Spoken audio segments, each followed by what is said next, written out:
Hello. We're going to be talking with Cindy about the process of payment from patients that are in the hospital.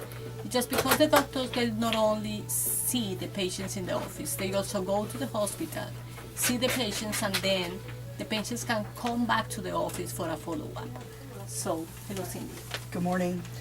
The first step is the attending physician at the hospital has a diagnosis that's infectious disease related, and they give our office a call to present to follow up with a consultation for the patient that they're actually seeing in the hospital.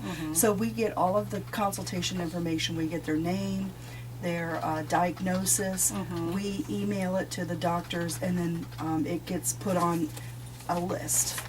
This is an inpatient rounding list. And then the doctors print this list out every morning, and they see the patients accordingly, and they're coded accordingly by the level of care.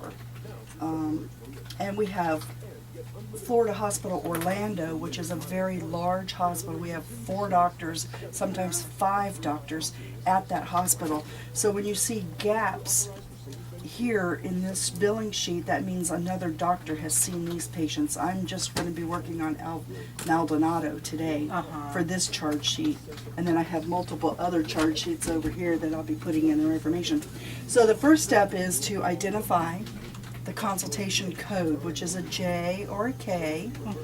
I go into the Florida hospital system and I pull their demographic face sheet, which is this, and it gives all of their information: name, address, date of birth, the most important thing, their insurance. And I will print this out and put the demographic information, including the insurance information, I'll create an account in our system. Okay. And once that account is created, I go back to the charge and I go ahead and put in the charge for that patient.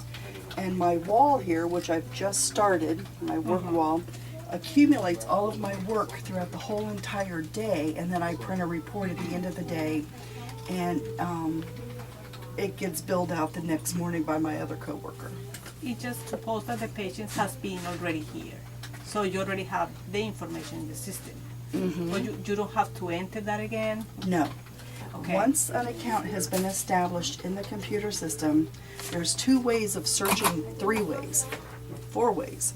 Name, date of birth, social security number, or we have an MRI number, which is a medical records number that is stays with the patient throughout their lifetime in the Florida hospital system. So I can search by that MRN number and determine if they've been in our system or not. If they have been, I re-verify that the information is accurate and up to date, and then I just move on.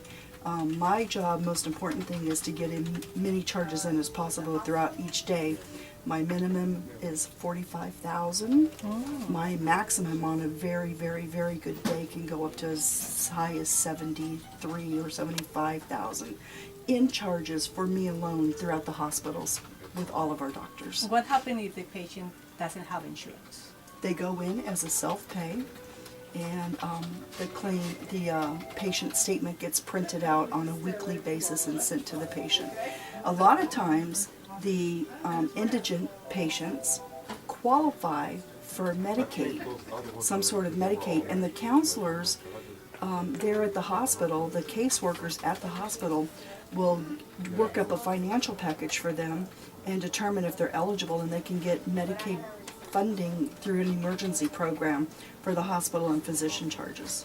Okay, so at the end of the day, you just print the report and then you just send it like for payment. It goes in and accumulates with the front desk charges, our other office, the OIC office.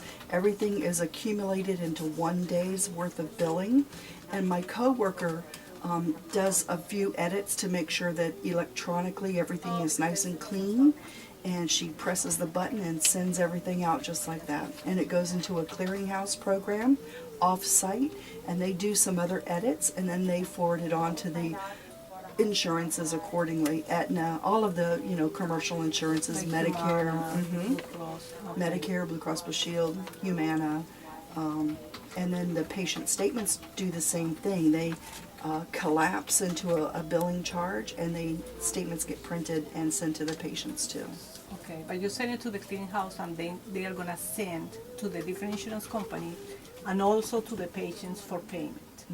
And then you are gonna receive the payment with the corresponding deductions. Our payments come a couple of different ways. They come electronically. Everything's computer now. It goes from computer to computer and then to computers. You know, the Humana computer, the Aetna computer, Medicare computer, and then those computers do their own edits on their end and determine everything is accurate. The patient, they look at everything from eligibility to patient plan, and if everything is clean, within about 14 days, we start receiving payments from the charges that we've billed out. And payments come paper, checks. They come electronically. My coworker just received a large Medicare and Medicaid payment, and within a matter of minutes, she can post a $50,000 payment within a matter of minutes, and that can be 500 patients, but at one click of a button, 3 minutes later, $50,000 is posted, versus a manual keying in of each individual patient like we used to do 5-6 years ago. And just the clearinghouse is in charge that if they don't receive the payment, they have some kind of periods of payment that after some time, just the person is gonna send the payment to them.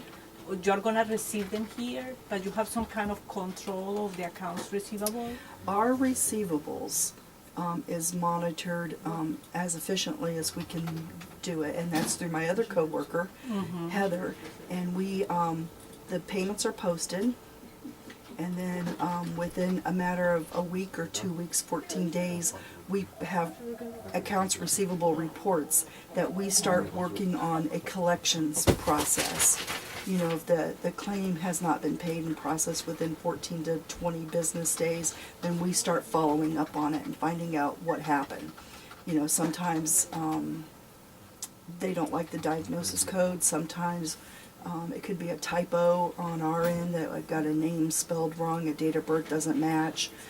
Sometimes they have terminated coverage that they didn't tell anybody that they terminated their coverage, or they left one plan and went to another plan, you know, straight Medicare into an HMO Medicare, and all of that is issues that need to be addressed so our claims can get paid in a timely manner. Okay, that was very interesting. Thank you very much. And our mail comes every day. We get, you know, our paper checks come in the mail every day. And they're stacks like this. And you receive them, someone is in charge and they give it to you, or they just someone classified them? Nope, nope, they do get separated by patient and insurance. My coworker, Militia, next door to me, she's the one that posts all of our patient payments and our electronic payments and the paper claim payments that come in the mail as well. Okay, that's very interesting. Thank you very much for your help. You're welcome. Okay.